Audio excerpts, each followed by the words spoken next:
It is good to have you join us this week on World of Art on your darling station, Ogtv. My name is Miriam Usman. This is where we bring you practitioners in the art industry, and together we take a close look at how visual art affects our everyday lives.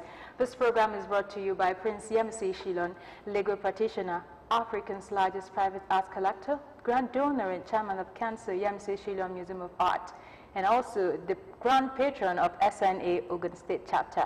Now, before we proceed with what we have for you on the program today, let me quickly remind you that the aim of art is not to represent the outward appearance of things, but their inward significance. And that is why every week we bring you specialists, the expert in this industry, to tell you. And if you're a practicing artist, you're an upcoming artist, or you're a student artist, this is the best place to get all the art knowledge. And of course, for art lovers. On the program this evening, I am being joined by another amazing, I don't know why I'm trying to quantify this person, but I've had to go through his work, and he has amazing profiles. But just before we start our conversation, I'd like to say that I'm being joined by Jagun Kende. He is a sculptor, and he's ready for us today. Aren't you ready? Oh, yes. Thank you very much. Welcome to the program. Thank you for having me around. Yeah, so let's start our conversation today by taking us through the early stage of your career. Did you know you were going to end up this way? Did you know it was sculpting for you? A lot of people have stories that, you know, it was along the line, the thing became clearer, you know. How was it for you? Definitely not as, not knowing as a sculptor, but as an artist, which is true. All humans are born artists. So as you grow along, you determine if you want to continue as an artist or you want to drop it, probably by influence of the environment, influence of parents, whichever way it comes. So, but I've never been discouraged from childhood. Myself and my late twin brother, we do everything together growing up. So as we grew along, my mother never discouraged us. She just felt it is normal. So that was how we grew through secondary school, institution Yaba College of Technology. So I ended up as a sculptor, while he as a graphic artist. So that was how it was all about. But the choice of sculpture definitely came early. From the beginning, going through the studios, I fell in love with sculpture greatly. Let me take a look at 60 years. Let me take it from there. Because if I go beyond that, I always say, as African, we are more sculptors than painters from ancestral period. Why do you say that? Because I know a lot of people who would argue that. No. You see, look at everything. The spiritual aspect of it is represented with sculpture. The ancestral representation are done with sculpture, with statues, statuettes, and so on. Then the pole of the house are also made of carvings. These are what we used to be. But I will take the contemporary sculpture from 1960. Everything started slightly before then, but let us take it from there. The sculpture from 1960 to 1975, there was a great movement. But after that, there was a slowdown. But from 1992, 93, there is a rise again. There is a boom. And today, there are more sculpture pieces around than it used to be. So that's as far as I'm concerned, that's a development. Okay. Then there are also collectors, like our patron, our grand patron, Prince Yemisi Shilon, who has also contributed tremendously to the development of sculpture. His collections made it clearer. You know, before, people see sculpture in spiritual I was going to say that. People still do that. They still do. They still argue that there's so much Yes. evil attached to sculpting. Yes. That is even, you know, if we look at the Abrahamic religion, the Christianity are a little bit familiar with, they are more familiar with sculptures, while the Islamic aspect of it, area of it, are not. They are more against sculpture, as it is, that is statues and so on. But they are not against some form of abstraction. So that is the way it is. When it's not ours, Yes. when it's foreign, we see it as a nice thing. Because a Yes. lot of Nigerians go to the extent of even putting on clothes with, I don't want to call this particular designer that has the medusas. You know, that's art, that's work of art. Yes. But if it's Nigerian kind of, they want to attach evil to it. Yes. But because it's foreign now, everyone is comfortable with using it and utilizing it. But that's why we're talking all of this on the program today. But we'll go on this break, after which the program continues. Please stay with us. Thank you.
Welcome back. You're still watching World of Art on Ogtv. Now, before we went on that break, our guest, Jagun, visual art in Nigeria, and he's been able to mention but a few points to say that the industry is quite kicking, rolling, and you've made mention of the sustainability by some of these art collectors, and even on the part acceptance of sculptures in the country before we went on that break.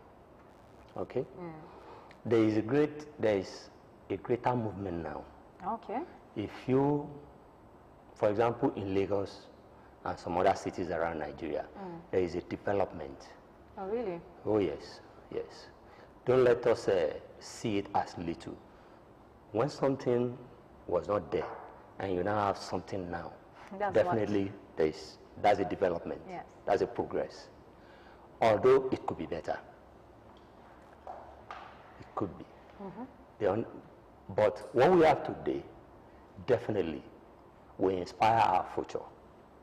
The children, as much as they are getting used, they're seeing it. They are observant of their environment. Despite the foreign influence, they are observant of their environment. But the only problem is the schools. Most schools today don't have enough activity. There's carving, there's stone carving, there's wood carving, and there are other things that are carved today. Concrete are also carved now. So, for me, I stayed with realism, realistic. That's what I like. Is, you know, art is innate. Is what you like to do, that you do. There is a client, there's somebody that will love what you are doing out there. There's always somebody that will love what you are doing. And definitely, you will surely satisfy somebody. You understand what I'm saying? What is important is the message you want to pass on. So what I do, as you see this now, is our environment. Sculpting the environment with clay, then take it through casting. This is made of clay? Yes, originally. Then take it through casting. And then, take it through mold taking, then casting and finishing. So for us to arrive at what you have here now. So it also applies to the three-dimensional aspect. I was going to say that. Yes, it's the same thing. So as you have it in relief, this is relief. So as you have it in relief, it is the same thing with the three-dimensional sculpture. If it is modeling, it's the same way. You take it through the clay. There are other materials that can also be used. Wax, you can use wax. You can also use POP, that is plaster of Paris, to achieve and still take your mold with plaster of Paris. It depends on your skill, your ability, your desire. And you can also, there is also rubber that can be used to take mold these days. It's very wide. The industrialization has assisted the profession of sculpture. So it has brought modernization. We also apply modern materials. That has assisted us to achieve our aim, to pass our message on to our immediate environment and international community. You know, looking at this particular work now, you could tell this is like the river bank. Yes. These are fishermen, and that's probably a retailer. Yes, exactly. Yes. Now, yes. This is quite different from a three-dimensional art because you get to see every part of it. Yeah. And then you have this part where you're just seeing the 180 degrees. Oh, Yeah, yes. take us through that, the differences between that and what we have here. Yes. You see, this is a relief. A relief is best for the wall, while three-dimensional stays within and you can go around it. That is why it's called three-dimensional. Something you can go around, like the one behind me now. You can go around it. You can look at it from the front, the two sides, and the back. You go around it, then you will have the message. If it is abstract, the message must take you around. A good three-dimensional sculpture must take you around by itself. It must be able to take you around by itself. Why relief? You are only trying to achieve a three-dimension in a picture, as I have it now. Okay. This is high relief. There are three types of reliefs: the basso, the mid, and the high. The basso is the one you have on the coin.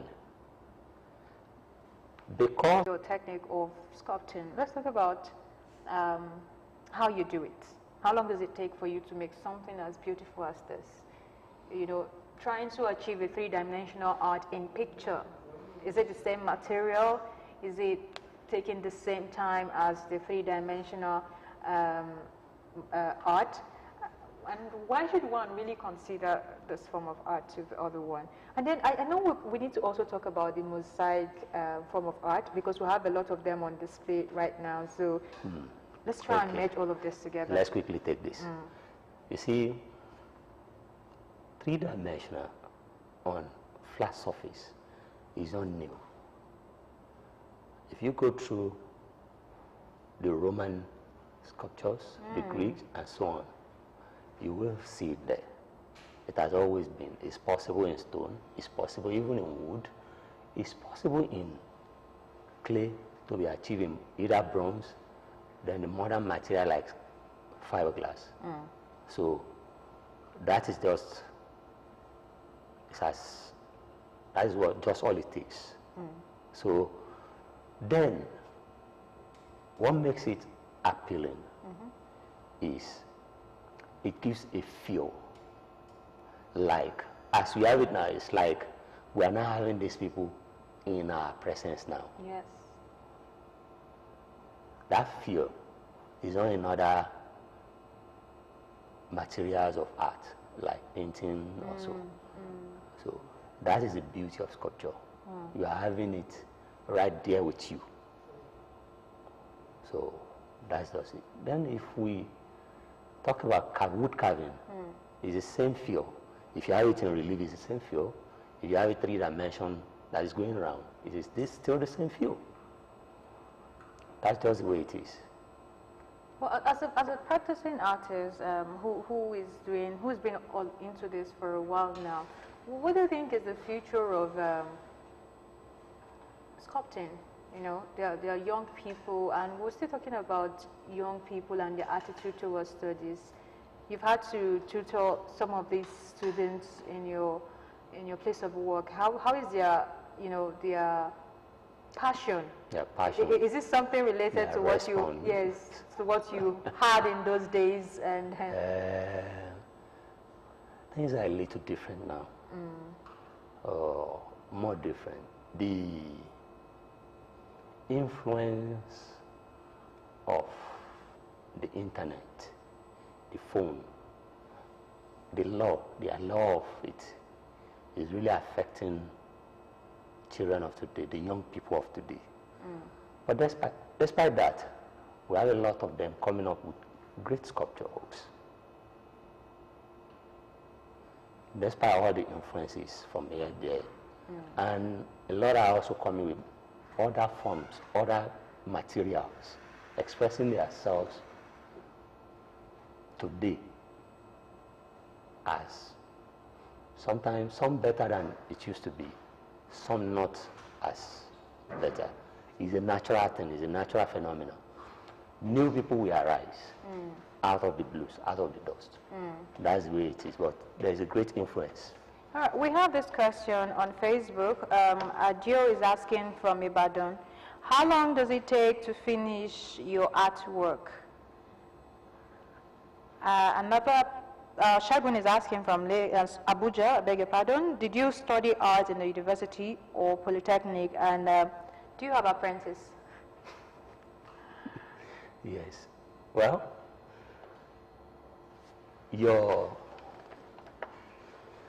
what determines your time is the nature of what you want to do. Okay. For example, this, let me just say it takes about 2 weeks, 3 weeks. Oh. Let's just say 3 weeks, to be precise. But along the line, I will still do other things. So if we quantify the man hour put into it, let's say 3 weeks.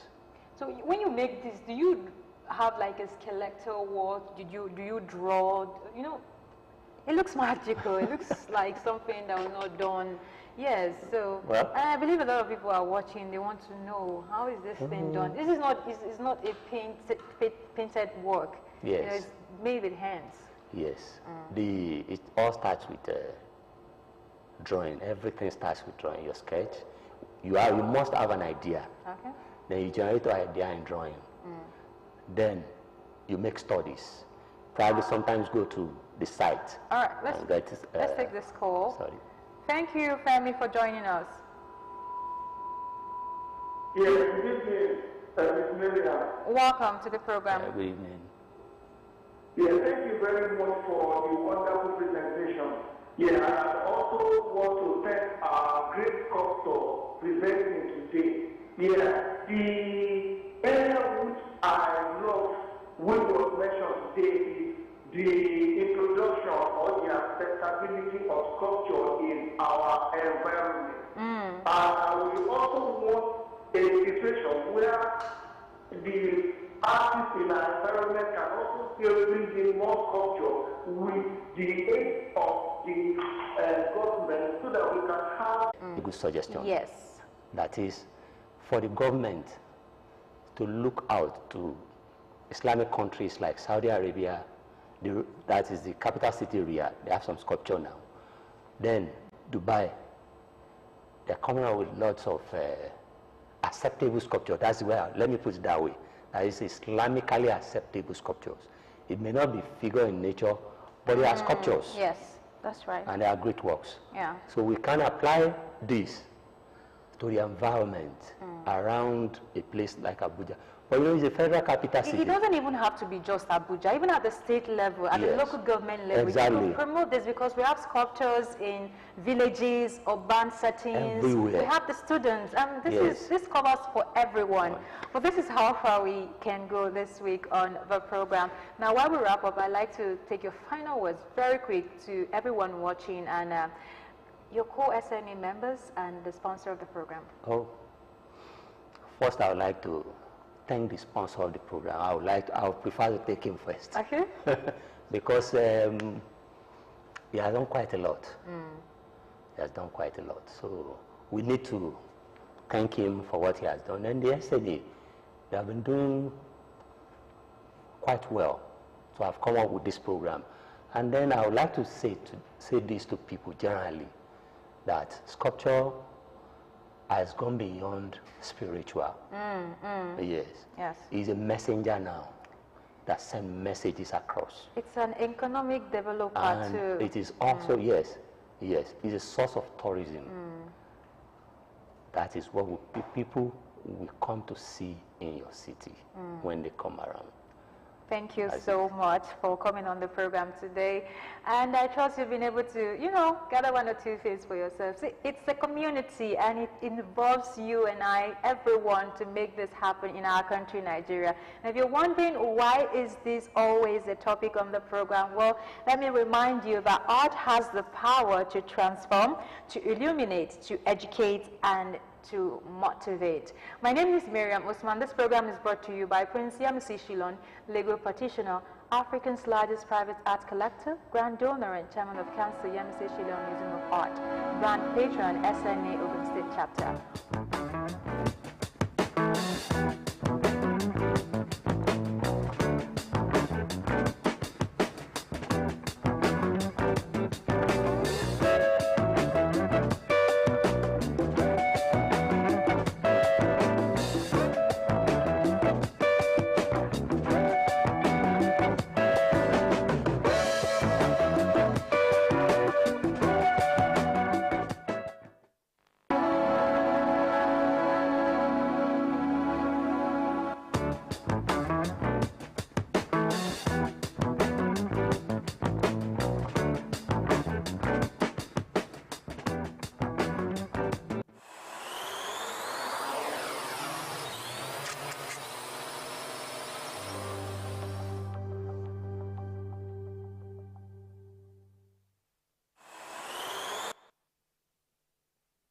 Something new is about to hit your imagination of TV. A brand new sundial with StarTime's inbuilt technology. New TV innovation with an inbuilt decoder that connects you to both StarTime's antenna and satellite signal. StarTimes Sundial TV, you can enjoy over 300 local and international channels, 1 month StarTimes highest bouquet for free, automatic system update. More benefits, more affordable. StarTimes Sundial TV is available in all StarTimes branches and dealers countrywide. StarTimes Inside, entertainment inbuilt.